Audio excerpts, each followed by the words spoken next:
Shalom. First off, I'd like to give all praise, honor, and glory to Yahweh, Ba'ashem Yahushai. Yahweh, who the world didn't really call God, in the name of Yahushai, who the world didn't really call Jesus Christ. Secondly, I'd like to give a double honor to the apostles and elders of Great Millstone, who continue to teach us this truth. And salutations to Joachim out there doing the work of Yahweh, Ba'ashem Yahushai, sincerely. All right, the name of this lesson is Witchcraft in Disguise. And we're going to go into manifestation. All right. So there's a few links here. There's a link to a TikTok. There's a link to an Oprah Winfrey thing where I'm going to read a few excerpts, and then there's another link to another to another article before we get into the scriptures. All right. So let's hear this madness. Heard of the concept of shifting timelines? So you wake up and you are immediately making choices at every second. What happens is that we keep ourselves in very repetitive loops by making the same choices and decisions every day. And what we don't realize is that our future is super predictable based off of all of these loops that we're living in. So in order to put yourself on a new timeline with a new future, you need to break the cycles. You need to break the loops. You need to make new decisions that will place you on a new timeline. So if you're someone who wants to achieve some sort of success a year from now, there needs to be a decision that's made that will break you out of this repetitive loop that you're currently in and put you on a new timeline of getting there. The important thing here is to realize that every single little choice you're making on a daily basis is either keeping you in the same repetitive loop or placing you on a new timeline. Here's your sign to start making the choices that are going to put you on a new timeline. Your future self will thank you. Have you ever heard of the concept? All right, so that's the gist of that bullshit. And essentially, what she's talking about is manifestation. It's just another form. It's a rewashed, a redone version of the manifestation stuff, which is what these women are into. You usually don't see men into this other shit, into this. This is usually women that are really into this type of stuff. And, really, the reason that women are really into this type of stuff is because ultimately women are weak, right? And women are impatient, all right? And things that are of the Lord require strength, and they require patience, and most importantly, they require faith. This is on Oprah Daily. It says how to manifest anything you want or desire. All right. And if you ever want to question whether something is witchcraft or not, or whether something is of the Lord or not, you just got to ask yourself one simple question. Where is the Lord's part in all this? If the person is just talking about, oh, you this or you that, or this is all you got to do and it's all on you and you are in control and you can do this and you can do that, then best believe that it's witchcraft. Best believe that it's not of Yahweh Ba'ashem Yahushai. Because things that are of Yahweh Ba'ashem Yahushai always include Yahweh Ba'ashem Yahushai. I know that sounds pretty stupid, right? It sounds like kind of like, oh, duh. But it's true.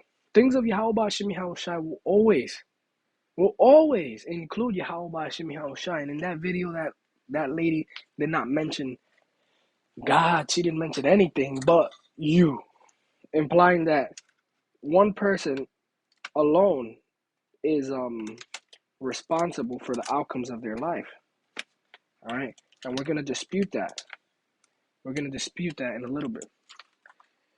But let's go into this Oprah. It says, you may be familiar with manifestation and all the laws, or the laws of attraction. After all, the process was the focus of a 2006 best-selling book, The Secret, which sold more than 30 million copies, and something that thought leaders, including Deepak Chopra, Eckhart Tolle, Gabrielle Bernstein, Ayanna Van Zandt, and Oprah have spoken about. For the record, they all agree that you can really manifest things. But first things first, even though manifesting is about turning your dreams into reality, it does not require you to it does require you to take proactive steps, whether it is toward whatever you desire. So you shouldn't expect it to happen instantly overnight while you sleep. That's at a small price to pay, at least in our humble opinion. All right. So this person is basically breaking down the core belief structure, which came from this book called The Secret. I have a copy of this book actually in my house. My mom has a Spanish version All right. We're gonna scroll down here, and it says, "You control a lot by your thoughts, and we control a lot by our joint thoughts, by what I and we believe," Oprah told LinkedIn CEO Jeff Weiner in 2015.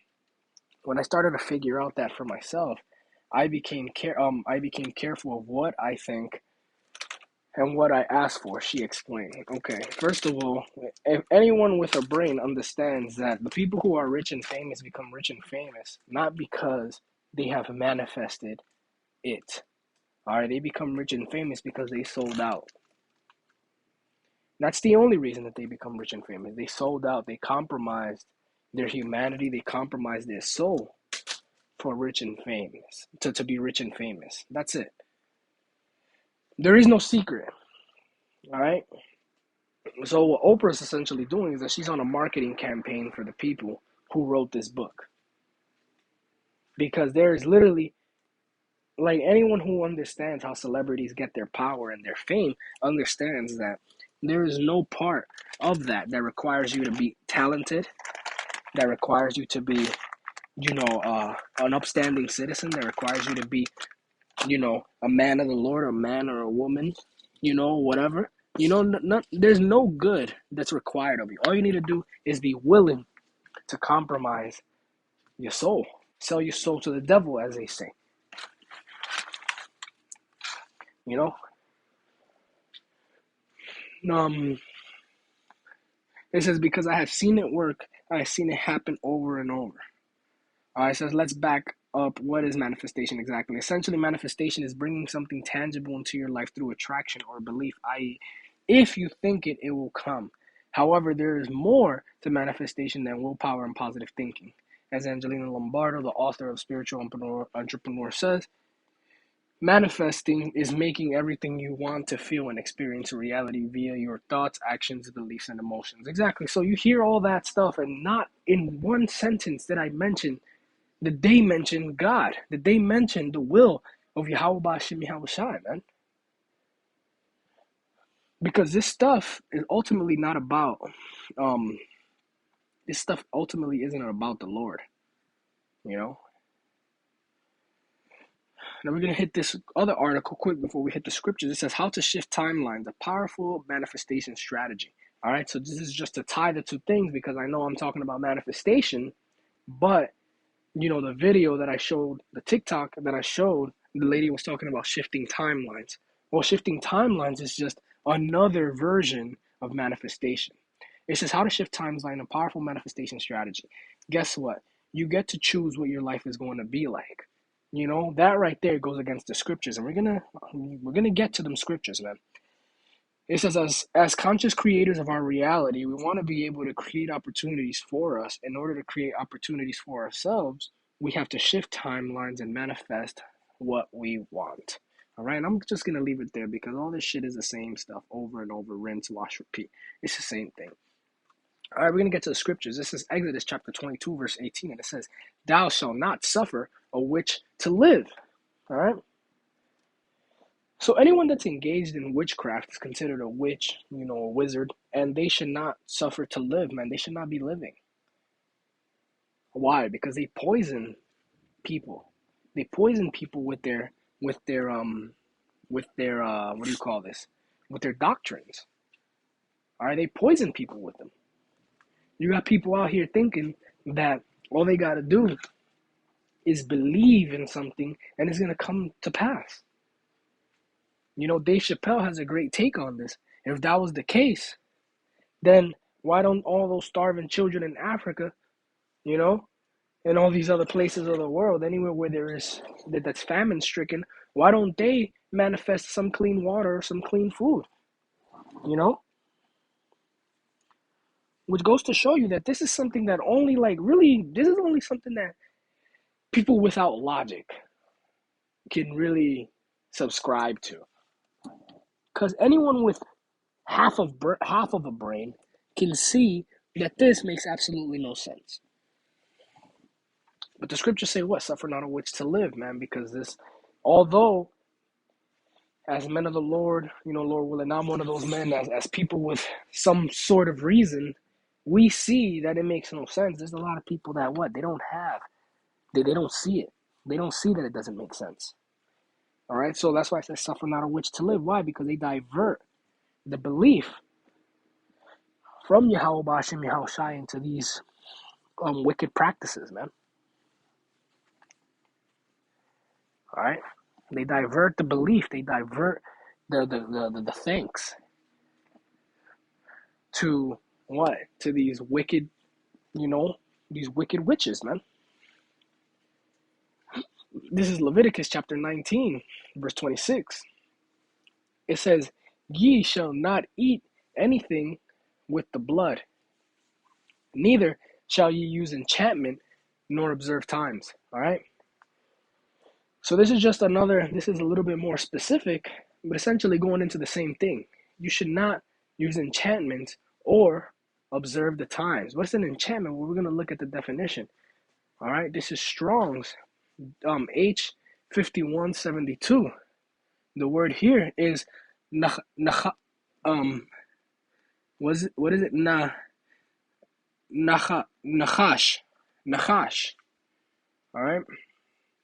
And it says to practice divination, divine, observe signs, learn by experience, diligently observe, practicing fortune telling as an omen.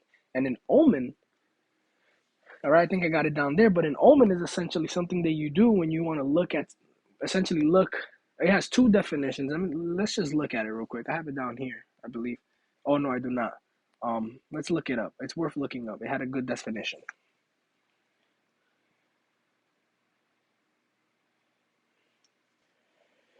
An event regarding as a portent of good or evil, and then right here it says prophetic significance.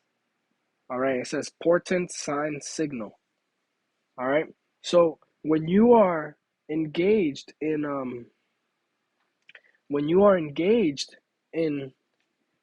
divination, all right, and fortune telling, all right, and people take it as an omen, it means essentially that they're taking it as, okay, this is what's going to happen. All right, it's a prophetic sign. All right, which is against the scriptures, man. The next word here is what is it? Ainan. Ainan. This is Strong's H6049. Ainan. And it says to make appear, produce, or bring, which is exactly what this is. All right, this is exactly what they're talking about. This is exactly what they're talking about, to make appear. All right, because what is manifestation? The law of manifestation, or the law of attraction, says that all you need to do is think it. And from nothing, you're going to get something. What people fail to understand is that they're trudging on a very, they're on a tightrope. All right, and that tightrope, they're dancing between witchcraft, man. They're dancing in witchcraft, essentially. It says to practice soothsaying, to conjure, to observe times, practice soothsaying or spiritism or magic or augury or witchcraft, soothsayer, enchanter, sorceress, diviner, fortune teller, barbarism. All right, meownium. All right, these are all things that kind of go hand in hand with manifestation. All right, because here's the thing with manifestation. If you are at the key, if all it starts with you, if all your progress, all the good in your life starts with you, then that means that you are your own God, man. And do not the scriptures say, all right, isn't one of the 10 commandments not to have any gods before the Lord? Any other gods before the Lord? So how is it that we're not supposed to have any other gods, but then you're going to turn around and say, oh yeah, I am my own God, essentially, because you're saying that you can manifest all things that you want. Anything that you want can be manifested by you thinking about it. And that's wicked, man. That's wicked. Right here in for Leviticus, it says there's a few points here that I wanted to hit. It says to cover like the kindred. All right. It says to gather clouds. Right here, this is the part I want. To act covertly, hence to use hidden arts, i.e., magic, to practice sorcery. All right. So, hey man, this is all related. All this stuff is related to gathering, to conjuring things up, to creating something from nothing, to being able to essentially conjure something up, to bring something in from from out of nowhere. You're manifesting a new life, all these other things, man. This is all wicked. This is all witchcraft, man. Let's go into the definition of enchanted. It says enchanted. It says placed under a spell, bewitched. All right. And the second definition says filled with delight or charmed. All right. And it's the first one that kind of applies the most. It says placed under a spell. All right. And a spell implies what? A spell implies that there's someone who is casting the spell, a spell caster, which ultimately goes back to what? Witchcraft. You see, people in the world, man, they're very easy to fool. And the elites and the people who are in charge and the people who benefit from people not having a close tie with Yahweh Shem Yahweh Shai, they, they benefit off of it. And they know that things like this sell. Things like this make money because it's a quick fix. One thing about this truth is that this truth not only requires you to be patient, but this truth requires you to have faith. Because without either of them, you will not see the kingdom of heaven. Without either of them, you will not see salvation. You need faith. You need patience. All right, these are two things that you need in order to successfully make it onto those chariots, man.